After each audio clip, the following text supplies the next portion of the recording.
الحمد لله رب العالمين والعاقبة للمتقين والصلاة والسلام على سيدنا ومولانا محمد وعلى آله وأصحابه أجمعين. أما بعد، فأعوذ بالله من الشيطان الرجيم. بسم الله الرحمن الرحيم.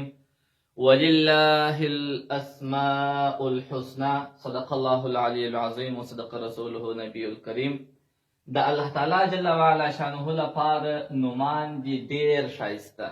الله تعالی جل وعلا شانه ډیر شایسته نومان لرونکی ذات دی.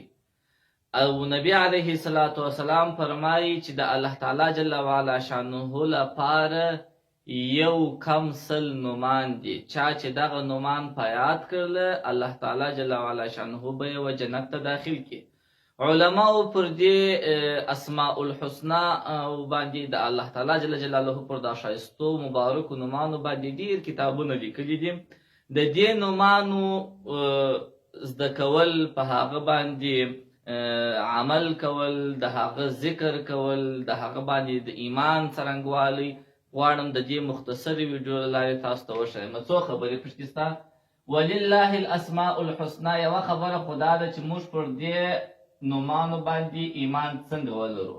د ایمان طریقه، د الله پر نومانو باندې د ایمان طریقه څنګه ده، په هغه کې دوې درې خبرې دي چې بیا درته انشاءالله تشریح کوم.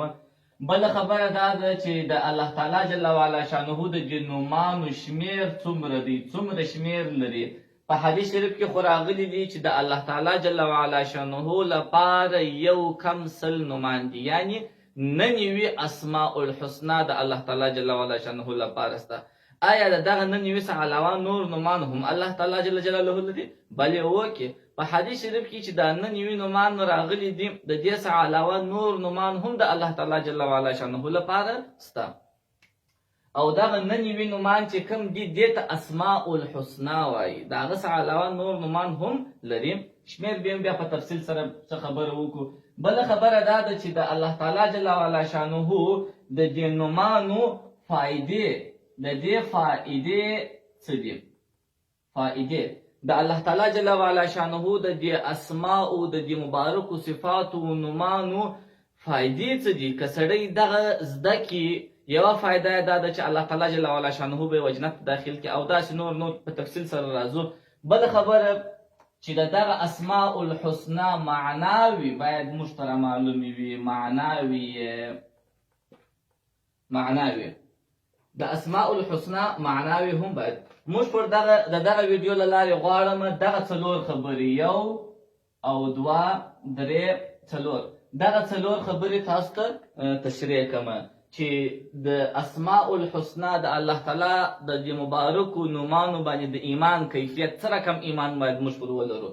بل د دې شمیر په تفصیل سره، او بل دا خبره چې د دې فائدې چې دي چې د دې ذکر کېږي د مختلفو امراضو، بلاو، آفاتو، مشکلاتو، زحمتونو، تکلیفونو لپاره هر اسم یې جلا جلا که ذکر یې وسي، هغه طریقه انشاءالله درته ښیم چې دغه طریقه باندې ذکر وسي، په دغه وخت وویل سي، په دغه اندازه باندې وویل سي، نو الله تعالی جل وعلا شانه دغه فایده او دغه فایده او دغه فایده ورباندې مرتب کړې ده. څلورمه خبره معناوي د الله تعالی جل وعلا شانه د هر صفت نوم معنا یې څه ده او د څه معنا ورکوي. د دې ویډیو له لارې به انشاءالله الرحمن پر دغه څلور موضوعاتو ستاسو سره دغه معلومات شریکوم.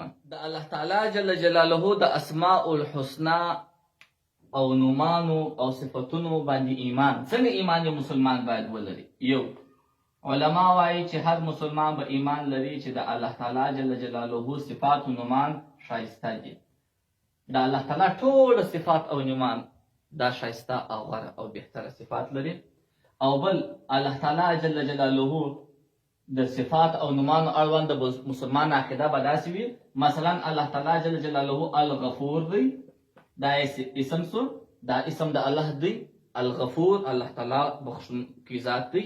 او ذو مغفرت دی، دا مغفرت دی د الله تعالی جل جلاله صفات سو. او پر خپلو بندگانو باندې، او پر خپلو بندگانو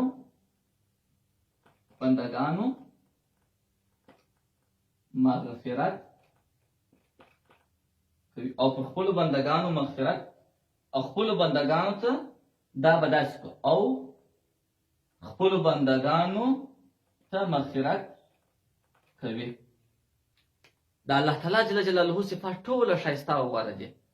الله تعالی جل جلاله بخښونکی دی، دا بخښه د الله صفت دی او پر خپلو بندګانو ته بخښه هم کوي.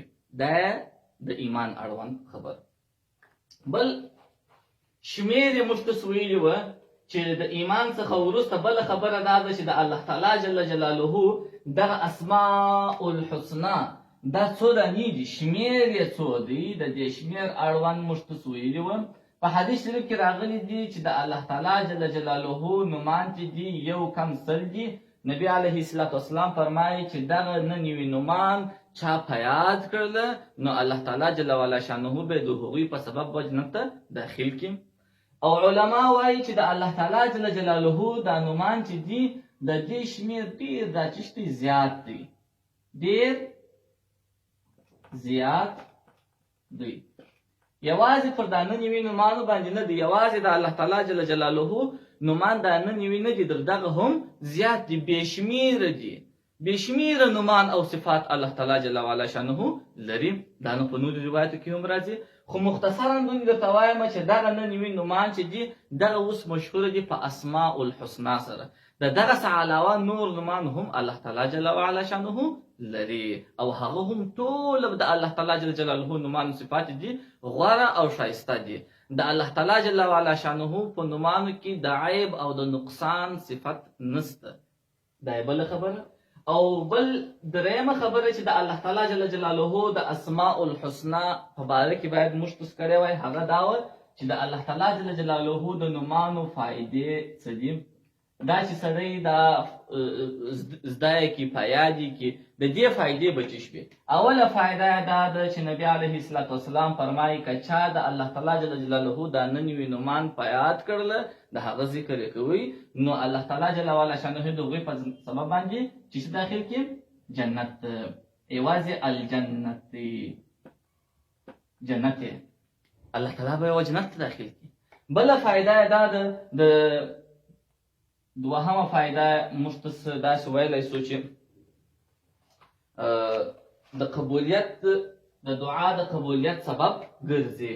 د دعا د قبولیت سبب دی. یا الله یا رحمان یا رحیم یا سمیع یا مجیب یا حی یا قیوم. د الله تعالی جل جلاله په دا ښایستو نومانو سره الله را بلل، ځکه الله فرمایي ولله الاسماء الحسنا فادعوه بها. دا خو د آیات یو لنډه برخه معنی کوي. د الله تعالی جل وعلا شانو فرمایي ولله الاسماء الحسنا، د الله لپاره نومان دي ډېر ښایسته، فادعوه بها، په هغوی نومان سره الله را وبلي. یا الله یا رحمان یا رحیم یا خالق یا رازق یا غفور یا صبور یا شکور یا لطیف یا وهاب یا تواب. الله تعالی په دې غوره او ښایستو نومانو سره بلل او خپل حاجاتو څخه غوښتل دا د دعا د قبولیت سبب دی. نو دا بله فایده سوله. او بل دا دی چې سړی دغه د الله تعالی جل جلاله د نومانو دا ذکر یې کوي. د هر اسم د الله تعالی د هر صفت د الله تعالی جل جلاله یو خاص تاثیر او فایده لري. که سړی وایي خصوصا مثلا د خبرې دا 5 نومان که سړی ډېر وایي چې څونې د خپل حق وي او یو ظالم ورڅخه غصب کړی وي، دی کولی شي د نومانو په ډېر ذکر سره د هغه ظالم څخه د خپل حق په ډېرو اسایي سره واخلي. لکه مثلا د خبرې یا الله یا رحمان یا رحیم یا حی یا قیوم، یا الله یا رحمان یا رحیم یا حی یا قیوم، یا الله یا رحمان یا رحیم یا حی یا قیوم. دغه 5 نومان دي ډېر وایي. دا علماو لیکلي چې دا ډېر مؤثر دي. د یو چا باندې ستا کار باندې ستا حق یې دغه کړي دي او هغه ظالم دی، ته نسې کولی چې په زور باندې یا په ډېر دغه شی ورڅخه واخلي. نو د الله تعالی جل جلاله د دغه 5 مبارکو نومانو ذکر ډېر کوه، الله تعالی جل وعلا شانه به دا ستا حق د هغه څخه در واخلي او تا به ورباندې غالبه کړي. مثلا نور نومان دي د رزق د پراخي دپاره دغه ډېر ښه دي چې څوک یې باید ووایي یا الله یا جامع یا الله یا جامع یا الله یا جامع یا الله یا جامع. او د رزق د پراخي دپاره یا الله یا جامع یا رقیب یا الله یا جامع یا رقیب یا الله یا جامع یا رقیب یا غنی یا الله یا جامع یا رقیب یا غنی یا الله یا جامع یا رقیب یا غنی یا الله یا جامع یا رقیب یا غنی. او داسې نور د الله تعالی جل جلاله د دغه نومانو ذکر چې څوک کوي نو الله تعالی جل وعلا شانه به جنت ته داخل کړي، دعاوې به الله تعالی قبولوي او غلبه به الله تعالی جل وعلا شانه ورکړي. بل خبره دا ده چې الله تعالی جل جلاله به صبر ورکړي، د انسان به کې به صبر پیدا سي، انسان کې به استقامت پیدا سي.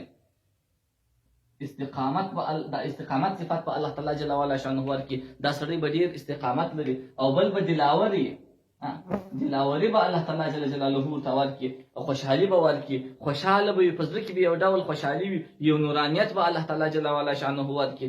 ډیر مشکل کارونه به الله تعالی جل وعلا شانه ته د دې اسماء الحسنا د ذکر په واسطه باندې ډیر اسانه سي، او د هر وخت څوک کولی سي چې پر لارې رواني ناست وي چې د الله تعالی جل وعلا شانه د دې نومانو ذکر څوک وکړي.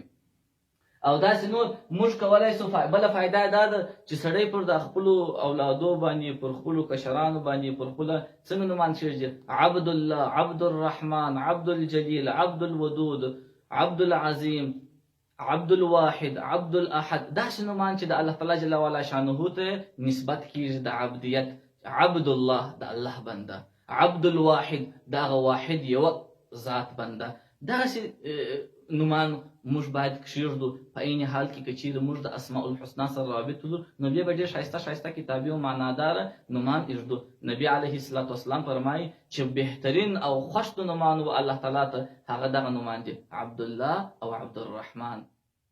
ولله الاسماء الحسنا د الله تعالی جل جلاله د دې ښایسته نومانو په معنا باندې شروع کوو. اخري څلورمه خبره، الاول الله تعالی جل جلاله اول ذات دی. اول د الله تعالی جل جلاله دا اسم صفت دی.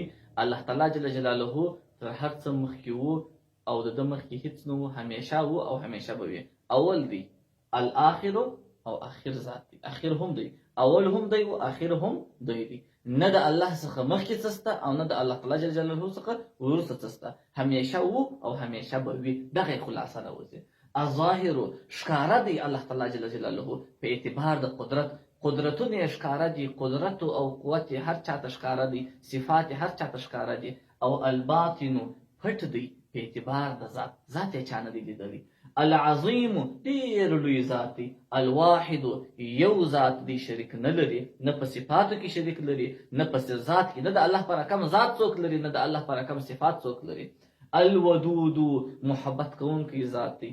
الکریم ډیر عزتمن ذات دی. الخالق پیدا کوونکی ذات دی، د ټولو مخلوقاتو پیدا کوونکی دی، که اسمانونه دي، که مځکې دي، که لمر او سپوږمۍ دي، که سیارات دي، که دریابونه دي، که انسانان دي، هر څه مخلوقات دا الله جل وعلا شانه پیدا کړي دي. الحق حق ذات دی، هم یې ذات حق دی چې یو دی، او هم یې صفات او نومان حق دی، او هم یې امرونه حق دی. التواب توبه قبلونکی دی، کله چې بندگان په اخلاص سره توبه وکړي الله تعالی توبه قبلوي. الحکم حکم او فیصله کوونکی دی، داسې حکم کوونکی دی چې د الله تعالی جل جلاله حکم ځنډونکی، اړونکی، ماتله کوونکی بیا څوک نشته چې الله حکم وکړي. حکم ذات یو. الحکیم یو حکم دی، بل حکیم. حکم د الله جلا صفت دی، حکم کوونکی، او حکیم جلا صفت دی. حکیم معنا په هر کار او وینا کې حکمت او ګټې او فایدې پرتې وي.